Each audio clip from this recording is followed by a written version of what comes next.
바울도 베드로도 하나님의 뜻을 성도들에게 전할 때마다 먼저 축복함으로 말씀을 전했던 것을 볼 수가 있습니다.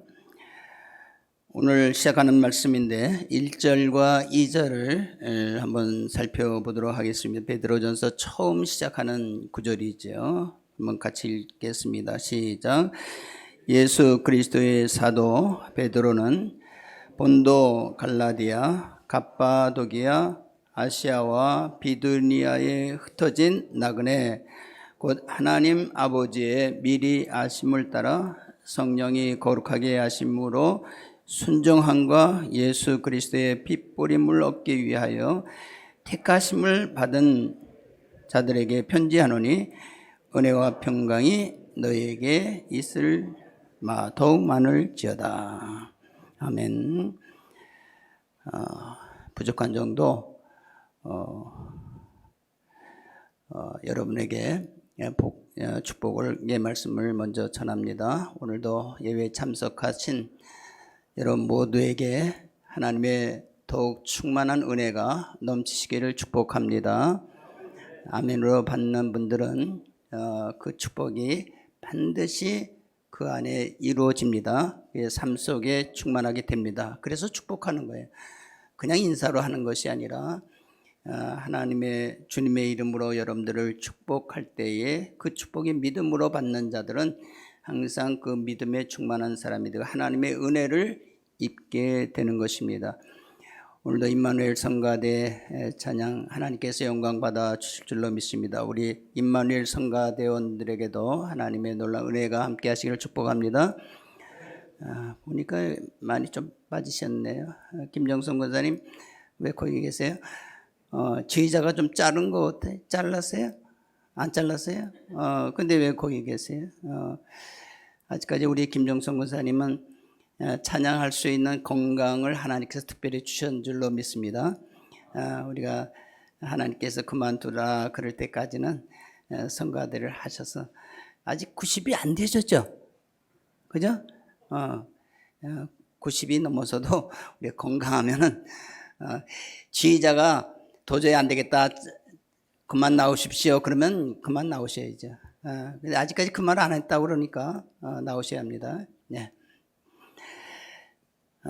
우리 오늘 본문 말씀을 좀 이해를 하기 위해서 한번 지도를 보도록 하겠습니다.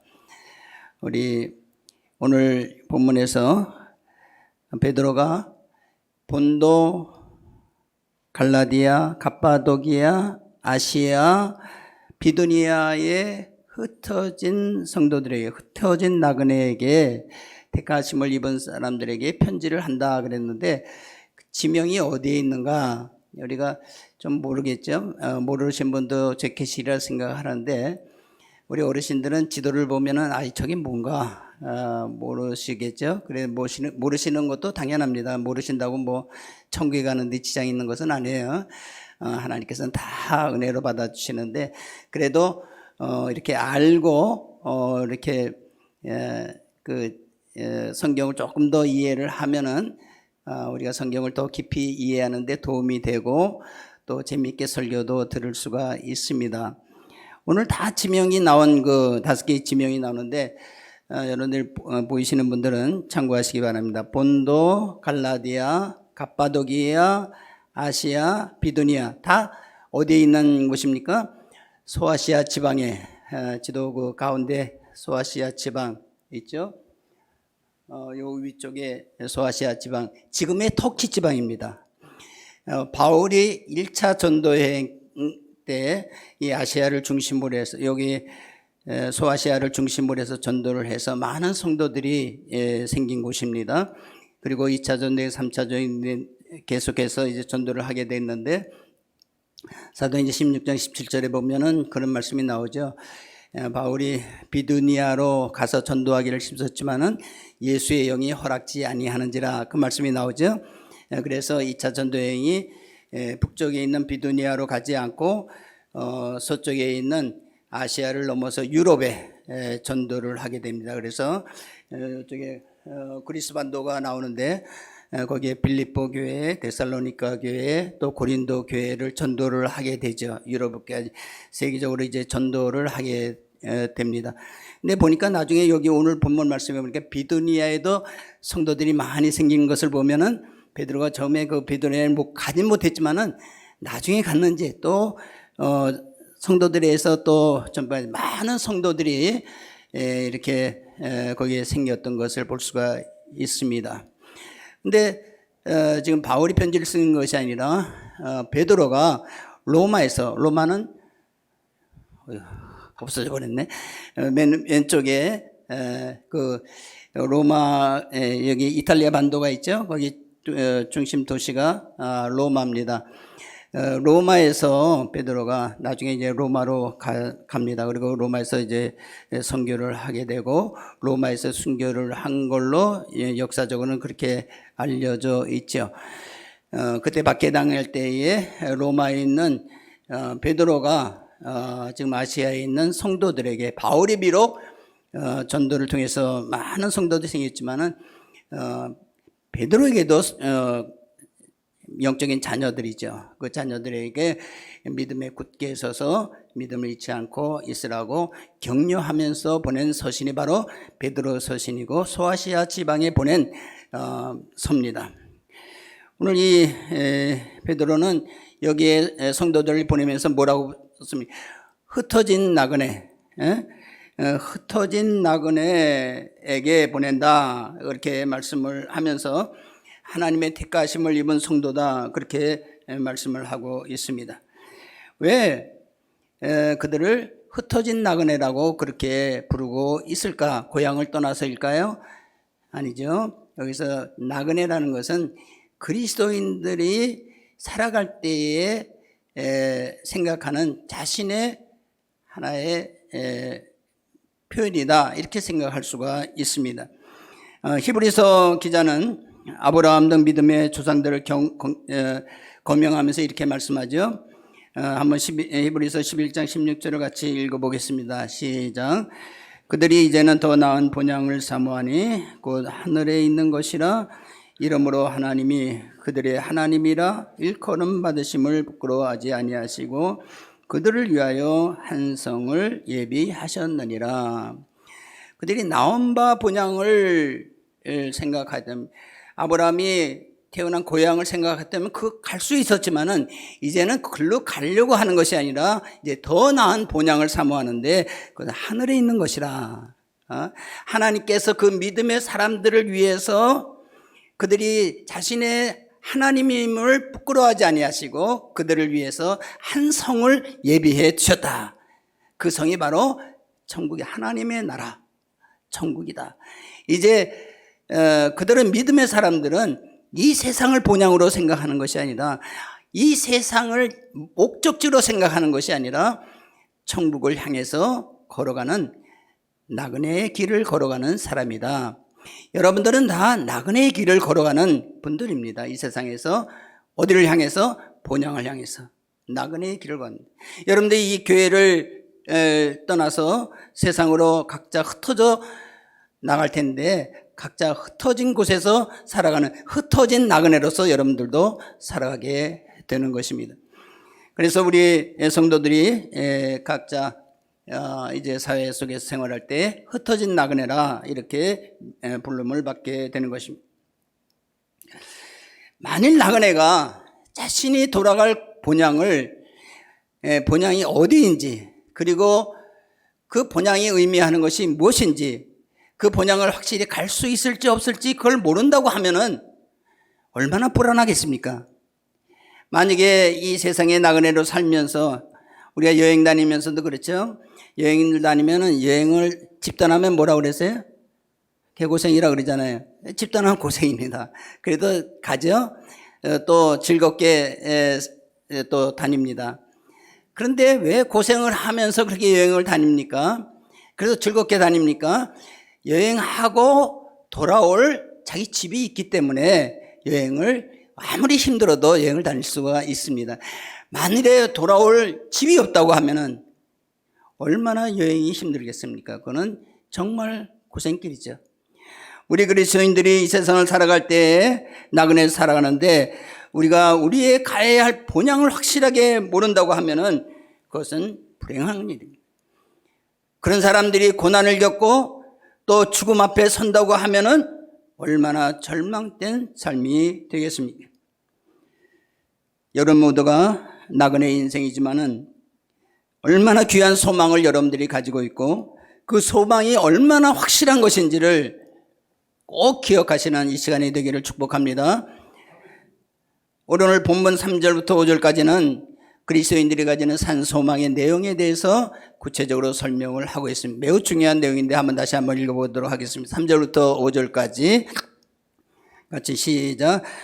우리 주 예수 그리스도의 아버지 하나님을 찬송하리로다. 그의 많으신 긍휼대로 예수 그리스도를 죽은 자 가운데서 부활하게 하심으로 말미암아 우리를 거듭나게 하사 산소망이 있게 하시며 썩지 않고 더럽지 않고 쇠하지 아니하는 유업을 있게 하시나니 곧 너희를 위하여 하늘에 간직하신 것이라. 너희는 말세에 나타내기로 예비하신 구원을 얻기 위하여 믿음으로 말미암아 하나님의 능력으로 보호하심을 받았느니라. 이 말씀을 여러분들이 잘 기억하고 내 것으로 소화를 시켜야 합니다. 우리가 믿는 하나님은 어떤 하나님이신가 분명히 말씀하고 있습니다. 어떤 하나님이십니까? 벌써 잊어버리셨어요? 그 앞에 나오잖아요. 3절에 나오잖아요. 어떤 하나님이세요? 긍휼이 전혀 없는 긍휼이 많으신 하나님이다. 그의 많으신 긍휼대로 하나님의 긍휼은 우리를 향해 베푸시는 한력없는 은혜의 근거가 됩니다. 하나님은 어떤 분이십니까? 긍휼이 많으신 분이십니다. 내가 어떠한 죄 가운데 있을지라도 내가 하나님 앞에 그것을 다 내어놓을 때 하나님은 우리의 모든 죄를 용서해 주시고 나를 그리스도 안에서 하나님의 자녀로 삼아주시는 그런 놀라운 긍휼의 하나님이십니다. 그 하나님이 예수 그리스도를 죽은 자 가운데서 부활하게 하심으로 말미암아 우리를 거듭나게 하사 산소망이 있게 하시며, 누가 우리에게 산소망을 주셨습니까? 하나님께서 그리스도 예수 안에서 그를 죽은 자 가운데 부활하게 하심으로 말미암아 우리를 산소망이 있게 하시며, 우리가 산소망은 그냥 막연한 소망이 아닙니다. 구체적인 소망입니다. 그것이 바로 예수 그리스도가 죽은 자 가운데서 살아나셨다는 것이, 그것을 그게 소문으로 난 것입니까? 아니에요. 제자들이 목격한 사실입니다. 제자들 앞에서 목격한 사실, 예수님께서 다시 사신 거, 그리고 부활해서 승천하시는 광명을 제자들의 눈으로 목격한 것입니다. 이제 예수님께서 부활하셨듯이 여러분들도 부활한다는 것을 우리에게 보여주신 사건이 예수 그리스도의 부활입니다. 그러므로 여러분들의 소망은 추측이 아니라 예수님처럼 확실하게 부활하여 영원한 생명을 얻는다는 확신을 가진 그 소망이 여러분들이 가지고 있는 산소망의 내용입니다. 이제 부활해서 예수님이 가신 곳, 그것이 어디입니까? 여기서 보니까 썩지 않고 더럽지 않고 쇠하지 아니하는 유업을 있게 하시나니 곧 너희를 위하여 하늘에 간직하신 것이라. 여러분들을 위해서 하나님께서 간직하고 계시는, 여러분들이 머물러야 할, 이제 영원히 거해야 할 곳을 하나님께서 마련해 두고 여러분들을 기다리고 있다는 것입니다. 그것은 썩지 아니하고 더럽히지 않고 쇠하지 아니하는, 우리 지구는 물론 하나님께서 창조하신 거지만 인간의 오염된 것 때문에 자꾸 오염이 되고 썩어가고 있잖아요. 부패되고 있잖아요. 사람의 마음까지 썩어. 그러나 천국은 부패되지 않는, 영원히 새로워지는 것, 영화로운 곳이 바로 천국이라고 말씀하고 있습니다. 이제 천국을 누가 갑니까? 여러분 모두가 가는데 어떻게 갑니까? 여기에 마지막에 보면 너희는 말세에 나타내기로 예비하신 구원을 얻기 위하여 믿음으로 말미암아 하나님의 능력으로 보호하심을 받았느니라. 우리가 구원을 얻기 위해서 우리가 노력한다고 천국에 가는 것이 아니라 하나님께서 모든 것을 준비해 두셨는데 우리의 가는 길까지도 하나님께서 인도해 주셨는데 사탄이 우리를 잠깐 방해하는 거예요. 우리를 못 가게 하는 거예요.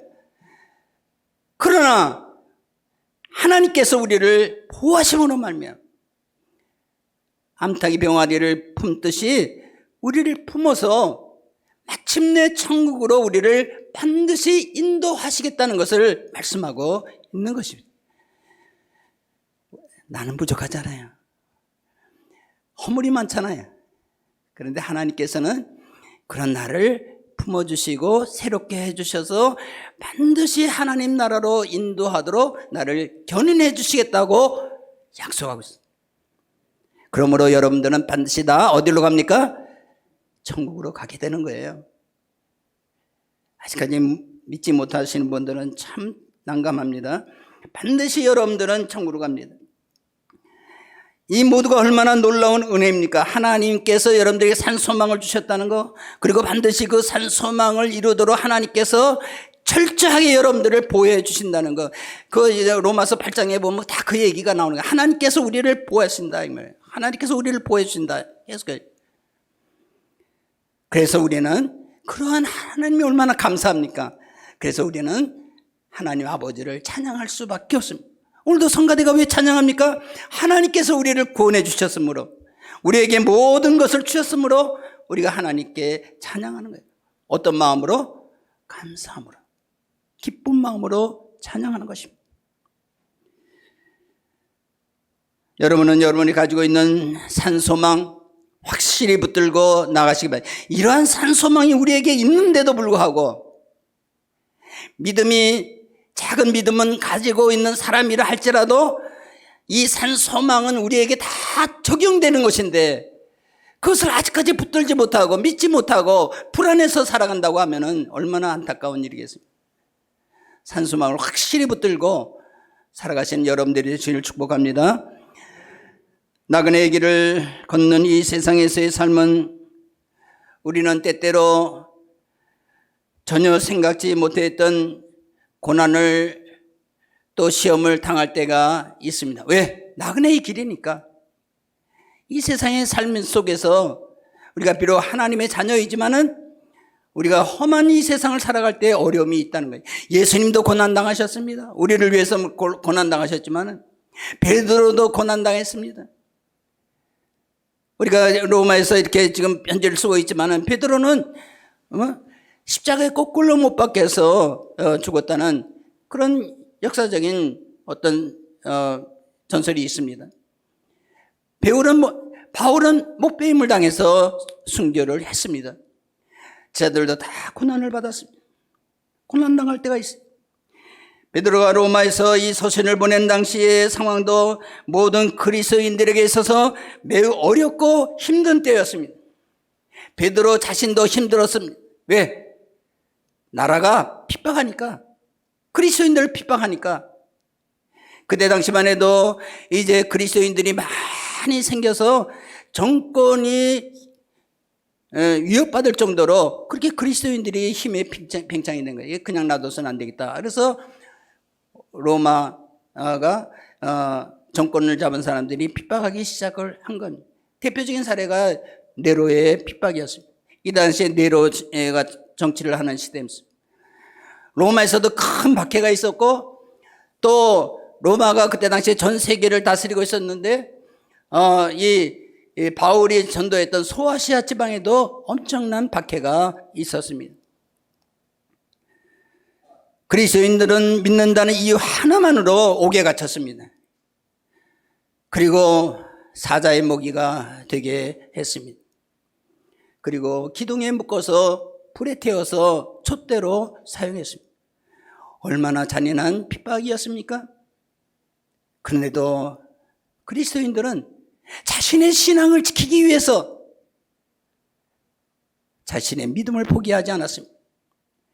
자신을 옥에 가두는 그 정권의 피해서 불로 지하로 들어가서 자기의 신앙을 지켰습니다. 지금도 북한에도 지하 교인들이 있다고 합니다. 로마에다 저도 카타콤에 가봤어요. 좁은 골목길. 여기 보면 폭이 한 1m, 높이가 한 3m, 굴을 엄청나게 팠습니다. 그 안에 생활하는 곳도 있고, 그 안에 조금 넓게 해서 예배 처소도 있고, 그 속에서 다 모든 걸 해결을 했습니다. 거기가 무덤이 됐습니다. 거기에서 살다가 거기서 죽는 거예요. 그러면 그 자녀들이 또 신앙을 이어받아서 또 살아가는 거예요. 무려 250년 동안을 핍박을 받았습니다. 그 굴의 길이가 무려 880km. 지금 서울에서 부산을 왕복하는 거리, 로마의 밑에 그 굴이 뚫려 있는 거예요. 지금 극히 일부만 개방이 됐습니다. 거기 속에 들어가면요, 나올 수가 없어요. 그래서 꼭 안내자의 안내를 받아서 일부만 조금 겉에만 다녀요. 거기에 무덤도 있고 예배 처소도 있고 기도했던 곳도 있고 다.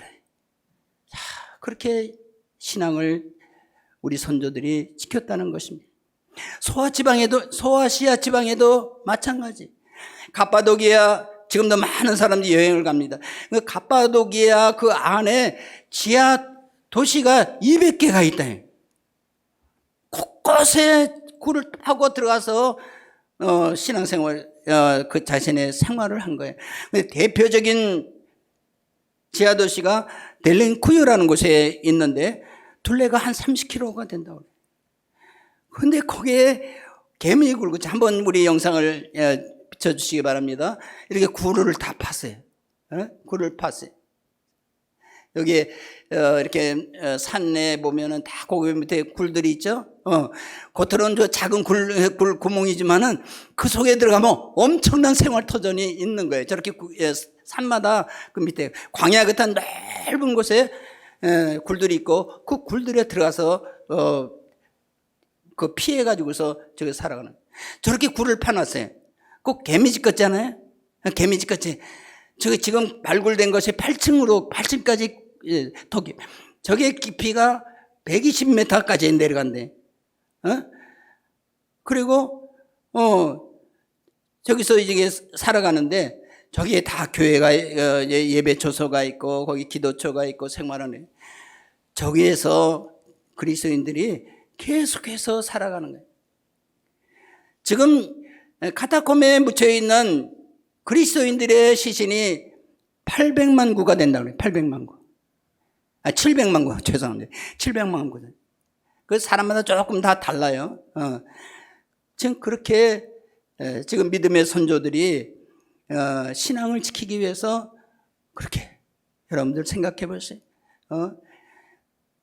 땅굴 속에서 캄캄한 곳에, 물론 거기 햇빛이 들어올 수 있도록 다 이렇게 했었다고 그래요. 지혜가 얼마나 기가 막힌지, 그 물도 다 떠오르게 그렇게 다 만들어서 그래서 생활하는데, 내가 신앙을 지키다 또 내 자손들이 거기서 신앙을 지키고 이렇게 해가지고서 오랜 동안 로마의 박해를 위해서, 또 나중에는 이슬람교의 박해가 또 있습니다. 그래서 갑바도기아 같은 데는 지금은 터키가 이슬람 국가가 되지 않았습니까? 그런데 그들이 그렇게 신앙에 지킨 결과가 어떻게 됐습니까? 그냥 다 허지부지 됐습니까? 아니, 열매가 나타난 거예요. 신앙을 지키면 그 신앙의 열매가 나타나는 거예요. 로마가 그렇게 교회를 박해하고 말살하려고 그렇게 했는데, 오히려 로마가 AD 313년에 기독교가 공인이 됩니다. 그리고 그 로마가 기독교 국가가 됩니다. 지금 교황청이 이 로마에 있잖아요. 그죠? 교황청이, 가톨릭 교회 본산지가 지금 로마에 있잖아요. 바티칸 그 궁전이 있잖아요. 그리고 그 로마를 중심으로 해서 각 나라가 기독교 국가가 되죠. 그래서 프랑스, 영국, 스페인 다 이제 기독교 다 흩어져서, 그들이 흩어져서 우리가 지금 신앙의 결실을 맺고 있는, 우리도 예배 드리는 것이, 우리 신앙이 어디로부터 온 것입니까? 그 믿음의 신, 베드로와 바울을 중심으로 한 신앙이 소아시아였지만 교회인들에게로 전파돼서 그 교회인들이 또 퍼져나가서 마침내 우리까지 신앙이 이렇게 신앙생활을 할 수가 있게 된 거예요. 여러분들의 신앙은 그냥 얻어진 것이 아니라 바로 우리 선조들의 믿음의 핏값으로 이루어진 신앙임을 기억해야 됩니다. 우리는 너무나 평안하게 신앙생활을 하면서 오히려 신앙을 잃어버렸어요. 오히려 지금이 더 신앙을 지키기가 어려울 때라고 생각합니다. 이럴 때일수록 우리는 더 자신을 우리가 새롭게 해서 우리의 선조들이 어떠한 신앙을 가졌는지 이것을 우리가 생각하고 우리도 정신 차려서 하나님 앞에 나올 때 부끄럽지 않아야 되겠어요.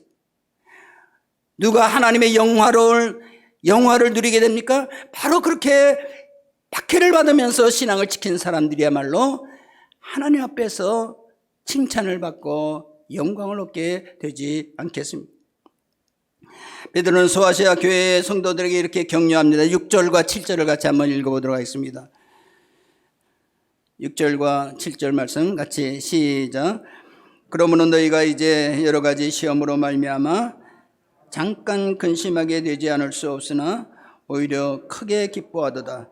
너희의 믿음의 확실함은 돌로 연단하여도 없어질 금보다 더 귀하여 그리스도께서 나타나실 때에 칭찬과 존귀를 얻게 할 것이니라. 4장 12절과 12절 13절은 또 그렇게 말합니다. 같이 읽겠습니다. 시작. 사랑하는 자들아, 너희를 연단하려고 오는 불시험을 이상한 일 당하는 것 같이 이상히 여기지 말고 오히려 너희가 그리스도의 고난에 참여하는 것으로 즐거워하라. 이는 그의 영광을 나타내실 때에 너희로 즐거워하고 기뻐하게 함이라. 연단하고 오는 불시험을 이상하게 여기지 말고, 왜 내가 하나님의 백성인데 왜 이 세상에서 고난을 받아야 되지? 이렇게 이상하게 생각하지 말라는 것입니다. 왜? 우리가 이 세상 할 때 어려움을 당하고 고난을 당하는 것은 그건 당연하다. 우리 선조들도 그렇게 어려움을 당했어요. 그런데 그 결과가 어떻게 되느냐?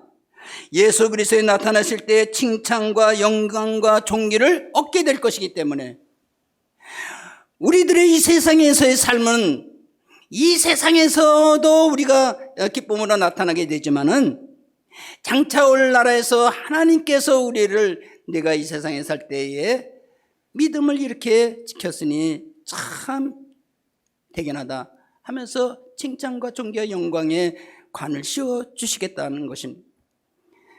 그의 영광을 나타내실 때 너희로 즐거워하고 기뻐하게 함이라. 여기서 베드로는 이렇게 말합니다. 잠깐 당하는 고난이다. 잠깐 시험 근심하게 되지 않을 수가 없으나, 이거 왜 잠깐이? 하나님, 내가 잠깐이 아닌데요. 지금 1년 동안 2년 동안 얼마나 고생이 많은데 왜 잠깐이라고 하십니까? 여기서 잠깐이라는 것은 우리의 인생 자체가 잠깐이라는 것입니다. 우리가 이 세상 오래 사는 거 아니에요. 저도 사는 경험해봤지만 우리 장로님도 오늘 기도하시는 아주 씩씩하게 기도하셨지만 지나온 세월 보니까 어떻게 길어요? 잠깐이에요? 장로님 잠깐에 길게 살아오셨어요? 한참 살아오셨어요? 잠깐 살아오신 거예요. 눈 깜빡할 사이에 지나간다고 그래. 잠깐에. 왜? 우리가 영원히 누릴 세상에 우리가 하늘나라의 삶은 영원한, 하나님의 영원한 세상에 비하면은 우리가 이 세상에서의 생활은 잠깐입니다.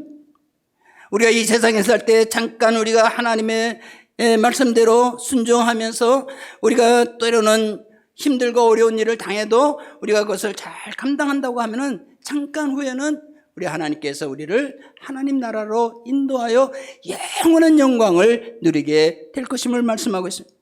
바울은 자신에 대해 이렇게 말하는 현재의 고난은 장차 다가올 영광과 좋게 비교할 수가 없도다. 바울만큼 고생한 사람이 어디 계세요? 고난받은 사람이 어디에 있겠어요? 그런데 그는 자신이 당한 고난이 장차 다가올 영광과 좋게 비교할 수가 없도다. 지금 고난이 엄청나다는 것이 아니잖아요. 그런 영광과 비교하면 아무것도 아니라는 거예요. 바울 사도가 아무것도 아니라고 하는데 우리가 여러분들이 당하는 고난이 얼마나 되겠어요? 바울 사도 같이 고난을 받아봤습니까? 우리는 잠깐 고난을 당하면서도 너무 하나님 앞에서 너무나 낙심하고 근심하는 우리가 아닌가. 그것은 우리의 가지고 있는 소망이 너무나도 약하기 때문에 그래.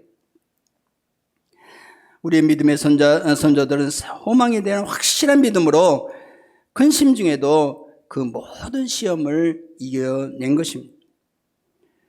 여러분들도 믿음으로 여러분의 다가오는 모든 시험을 꼭 이겨나갈 수가 있기를 바랍니다. 그리고 여러분들의 고난의 결국은 하나님께서 여러분들에게 여러분들이 상상할 수 없는 놀라운 복을 여러분들에게 주신다는 것을 약속해요. 우리는 그 하나님의 영광을, 하나님께서 우리에게 주신 약속을, 하나님께서 우리에게 주신 산 소망이 얼마나 큰지를 우리가 그것이 바로 믿음입니다.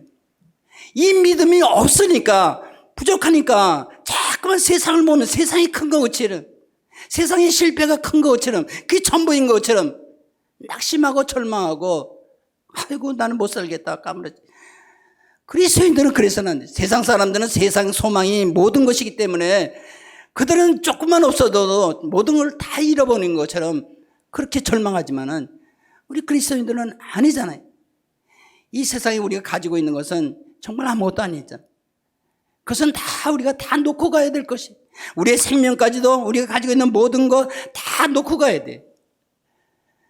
하나님께서 나중에 더 큰 것으로 우리가 채워주신다는 약속이죠. 우리의 선조들은 그 믿음으로 모든 시련을 이겨냈습니다. 지금 우리가 여러분들 얼마나 시련을 당했습니까? 여러분이 당하는 시련 갖고서 나는 참 죽겠다 이렇게 생각하지 마시고, 우리가 이것을 이기려고 하면은 믿음밖에 없습니다.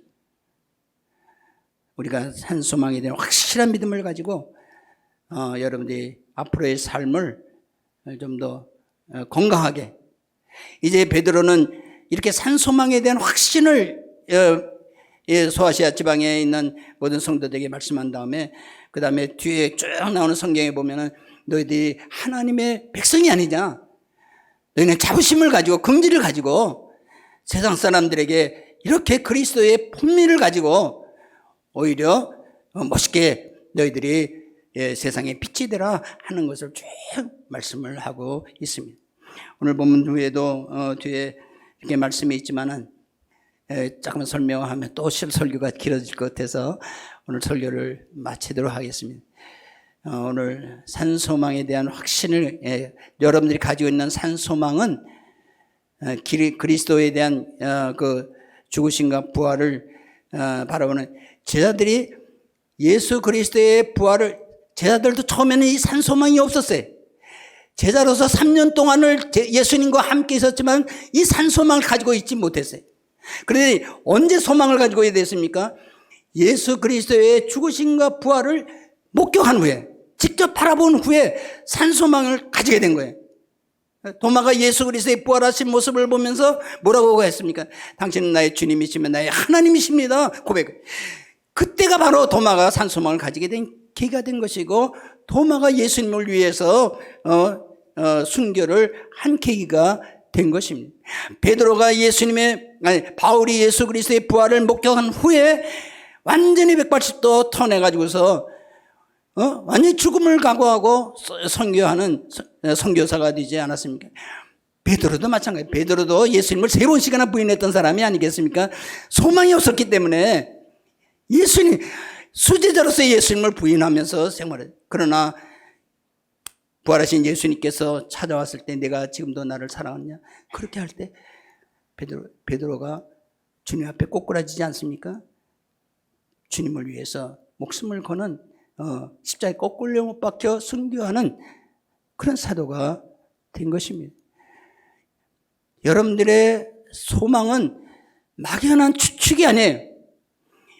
베드로도 예수님의 십자가의 죽으심과 부활을 목격해, 예수 그리스도의 부활은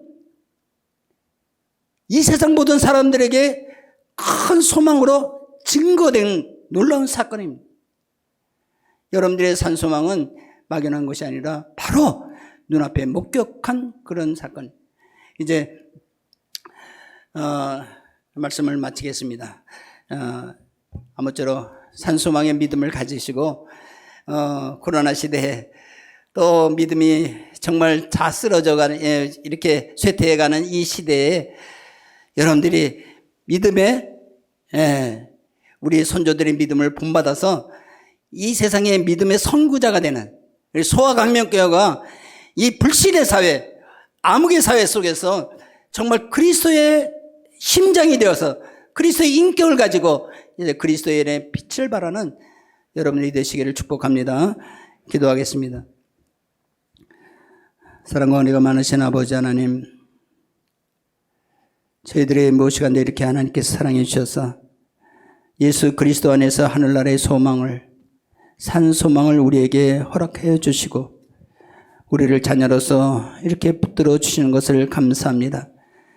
우리가 믿지 아니하는 사람들과 같이 이 세상에서 이리방황 저리방황하는 저희들이 되지 아니하도록 인도하여 주시옵소서. 세상의 가치관을 두고서 절망하고 낙심하는 우리가 아니라 하늘나라의 참 소망을 바라보면서 예수 그리스도를 바라보면서 하나님의 놀라운 영광을 바라보면서 앞으로 나아가는 저희들의 신앙이 되게 하여 주시옵소서. 우리 소아강명교회가 되게 하여 주시옵소서. 감사드렸고 예수 그리스도의 이름으로 기도드리옵나이다. 아멘.